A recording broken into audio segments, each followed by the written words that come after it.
அஸ்ஸலாமு அலைக்கும் வரஹ்மத்துல்லாஹி வபரகாத்துஹு. அன்பாத அனைத்து உறவுகளுக்கும் இனிய காலை வணக்கம். உங்கள் மீது சாந்தியும் சமாதானமும் உண்டாகட்டும். இன்றைய காலை பொழுது உங்கள் அனைவருக்கும் இனிய பொழுதாக அமைய எல்லாம் வல்ல இறைவனை பிரார்த்தித்தவனாக இன்றைக்கும் கோய் தொடங்கிய பல முக்கியமான செய்திகளை பற்றி தான் பார்க்க போகிறோம். வீடியோவை கடைசி வரைக்கும் பாருங்கள். தெரியாத நண்பர்களுக்கும் மறக்காமல் ஷேர் பண்ணுங்கள். வீடியோ பிடிச்சிருந்தா ஒரு லைக் பண்ணுங்கள், சப்ஸ்கிரைப் பண்ணுங்கள், தொடர்ந்தும் சப்போர்ட் பண்ணுங்கள்.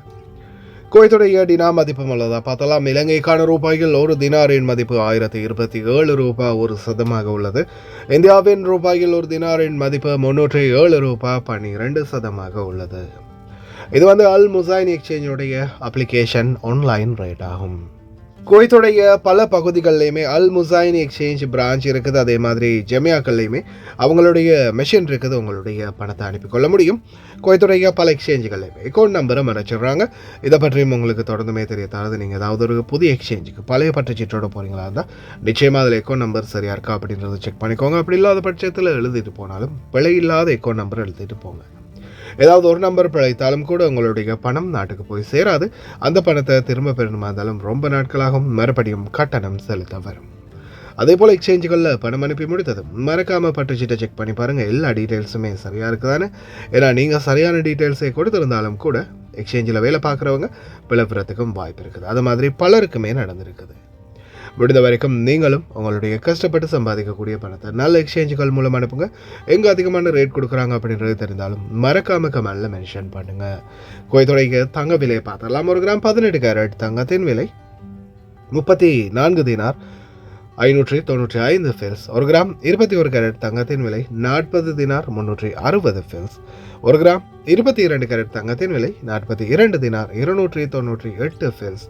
ஒரு கிராம் 24 கேரட் தூய தங்கத்தின் விலை 46 தினார் 126 ஃபில்ஸ். எதிர்வரும் நாட்களில் இன்னும் தங்க விலை அதிகரித்து செல்வதற்கு வாய்ப்பு இருக்குது. ஈரானின் தொடர் அழுத்தம் எங்கே போய் முடியும் இந்த பிரச்சனை? ஹோர்மஸை திறப்பதற்கான சாத்தியக்கூறுகள் இன்னும் சரியான தீர்வுகளை எட்டவில்லை. இப்போதைக்கு பிடிபட்ட கப்பல்களிலிருந்து ஈரானிய மெம்பர்ஸ்களை மட்டும், அதாவது கப்பலினுடைய சேவை ஆட்களை மட்டும்தான் ரிலீஸ் பண்ணினதாக தெரிவிச்சிருக்காங்க. அமெரிக்கா 6 பேர் ரிலீஸ் பண்ணியிருக்கிறாங்க. அதே மாதிரி தொடர்ந்துமே இது இன்டர்நேஷ்னல் லெவலில் மிகப்பெரிய அளவில் பாதிப்பை ஏற்படுத்துது அப்படின்ற மாதிரி தெரிவிச்சிருக்கிறாங்க ஐநா பேச்சுவார்த்தை குழுவில். குவைத் தொடர்ந்தும் கண்டனம் தெரிவித்து வராங்க.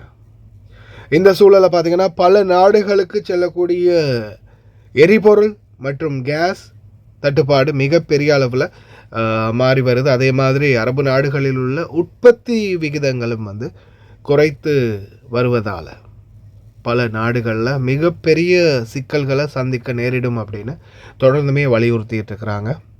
ஐநா சபையுடனான பேச்சுவார்த்தை தொடர்ந்துமே முன்னெடுக்கப்பட்டு வருது. என்ன மாதிரியான சூழலில் இந்த ஸ்ட்ரைட் ஆஃப் ஹார்மஸ் திறக்கப்படும் அப்படின்றது இன்னும் கன்ஃபார்ம் இல்லாமல் இருக்குது. ஃப்ளைட்டுகள் போனாலும் வந்தாலும் மற்ற நிலைமைகள் சரியாக இருந்தாலும் இன்னும் ஸ்ட்ரைட் ஆஃப் ஹார்மஸ் திறக்காதது மிகப்பெரிய ஒரு கேள்விக்குறியாகவே இருக்குது. பார்க்கலாம் என்ன தான் நடக்குதுன்னு. அதே மாதிரி சுல்தானரேட் ஒமான் சுல்தானின் பயணம் மக்கள் சந்திப்பு தற்போது நடைபெற்று வந்தது. பல பகுதிகளிலையும் விஜயம் செய்து மக்களை சந்தித்த காட்சிகள் வெளியாகி இருக்கின்றன.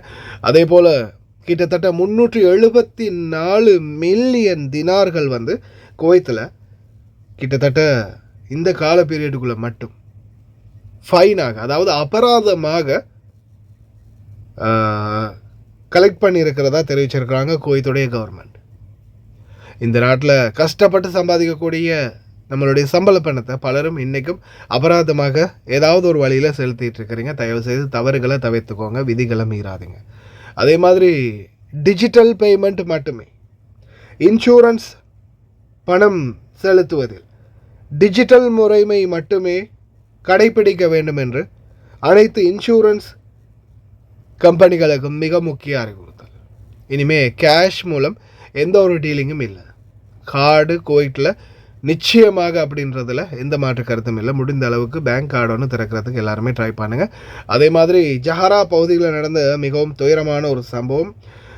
4 பேர் இந்த விபத்தில் வந்து, அதாவது கோர விபத்து அப்படின்னு சொல்கிறாங்க, இந்த விபத்தில் வந்து 24 மற்றும் 19 வயதுடைய 2 குவைத்திகள் வந்து சம்பவ இடத்திலே உயிரிழந்திருக்கிறாங்க.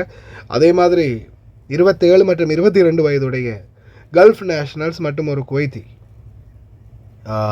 படு காயமடைந்து தீவிர சிகிச்சையில் அனுமதிக்கப்பட்டிருக்கிறதா 2 பேரை தெரிவிச்சிருக்காங்க. தயவு செய்து கவனம் வாகன சாரதிகள். அதே மாதிரி ரொம்பவும் அதிகமாக க்ரௌடாகிட்டு இருக்குது அப்படின்னு சொல்கிறாங்க. இனிமே இடமே இல்லை, வெட்டிங் ஹால் புக்கிங்ஸுக்கு அந்த அளவு முக்கியத்துவம் இந்த நாட்களில் கொடுக்கப்படுது.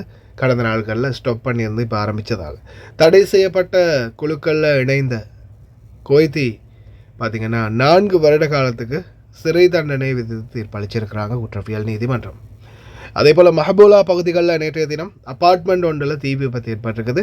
இந்த தீ விபத்தை உடனடியாக தீயணைப்பு படை விரைந்து வந்து கட்டுப்பாட்டுக்குள்ளே கொண்டு வந்ததாகவும், இந்த தீ விபத்தில் யாருக்கும் எந்த ஒரு காயமும் இல்லை அப்படின்றதையும் தெரிவிச்சிருக்கிறாங்க.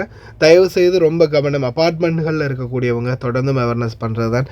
கரண்ட் பொருட்களை ஆஃப் பண்ணி வச்சுட்டு போங்க. ஹீட்டர் முதல் கொண்டு மொபைல் சார்ஜர் முதல் கொண்டு ஆஃப் பண்ணி வச்சுட்டு போங்க. ரொம்ப கவனம்.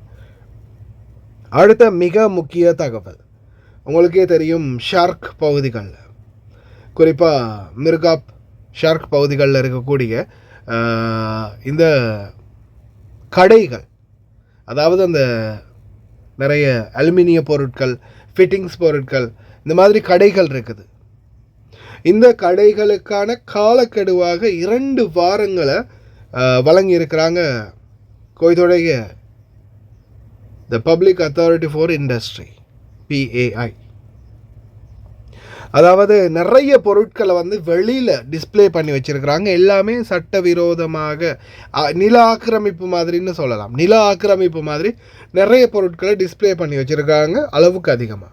அவங்களுடைய கடை எல்லையிலிருந்து கிட்டத்தட்ட இன்னொரு மடங்கு அதிகமாக எடுத்திருக்கிறாங்க அப்படின்ற மாதிரியான தகவலையும் சொல்லியிருக்கிறாங்க. உடனடியாக அந்த வெளியில் இருக்கக்கூடிய அனைத்து பொருட்களையும் அகற்றணும். அதாவது இந்த கிளிக்கூடுகள் மாதிரியான சில பொருட்கள் இருக்குது, அதே மாதிரி சில பாத்திரங்கள், பண்ட பாத்திரங்கள் மாதிரியான இது இருக்குது. அதே மாதிரி பார்த்திங்கன்னா அந்த பார்பிக்யூ போடக்கூடிய செட்டப் செய்யக்கூடிய மாதிரி கிரில் மேசைகள், அந்த கிரில், அந்த மாதிரியான பொருட்கள், அதே மாதிரி சில வீடுகள் ஜன்னல், அதே மாதிரி கதவுகள், இந்த மாதிரியான பொருட்களும் வெளியில் வச்சுருப்பாங்க. இது எல்லாமே உடனடியாக அகற்றணும் அப்படின்னு தெரிவிச்சிருக்காங்க. 2 வார காலம் கேடு. أعرب المندوب الدائم لدولة الكويت لدى الأمم المتحدة السفير طارق البناي عن رفض دولة الكويت القاطع لأي إجراءات إيرانية تستهدف إغلاق مضيق هرمز أو تعطيل الملاحة الدولية فيه، مشددا على أن المضائق الدولية هي شرايين مشتركة للتجارة وممرات تعبر منها مصالح الدول كافة. جاء ذلك في كلمة ألقاها السفير البناي أمام مجلس الأمن الدولي في جلسته رفيعة المستوى بدعوة من مملكة البحرين لبحث سلامة وحماية الممرات المائية في المجال البحري. تؤكد دولة الكويت رفضها القاطع لأي إجراءات أو تهديدات إيرانية تستهدف إغلاق مضيق هرمز أو تعطيل الملاحة الدولية فيه أو فرض قيود ورسوم غير قانونية على السفن العابرة أو تهديد سلامة الناقلات والسفن التجارية أو استخدام الألغام والطائرات المسيرة والصواريخ والزوارق المسلحة كوسائل للضغط والإكراه. إن تحويل مضيق دولي إلى ورقة مساومة سياسية أو عسكرية أمر لا يمكن قبوله، لأنه ينسف الأساس الذي تقوم عليه قواعد العبور في المضائق الدولية ويقوض الثقة في النظام البحري العالمي بأكمله.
في إطار التعاون المشترك بين أجهزة مكافحة المخدرات العربية والتنسيق القائم بين مكتب الأمن الجنائي بسفارة دولة الكويت في بيروت ومكتب مكافحة المخدرات المركزي في الجمهورية اللبنانية، تمكنت الإدارة العامة لمكافحة المخدرات في دولة الكويت وبعد عملية رصد ومتابعة من إحباط محاولة جلب مواطن خليجي لكمية كبيرة من مادة الكبتاغون المخدرة تقدر بحوالي 500,000 قرص، فيما تم ضبط مرسل الشحنة من قبل مكتب مكافحة المخدرات المركزي في الجمهورية اللبنانية.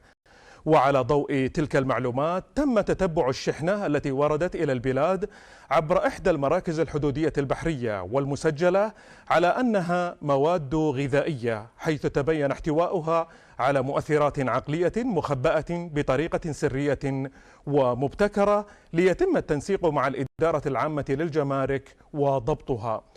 كما تم إعداد كمين محكم أسفر عن ضبط مستلم الشحنة، حيث عثر بداخلها حوالي 500,000 قرص من مادة الكبتاغون تم جلبها بقصد الاتجار، وقد تم إحالة المتهم والمضبوطات للجهات المختصة لاتخاذ الإجراءات القانونية اللازمة بحقه.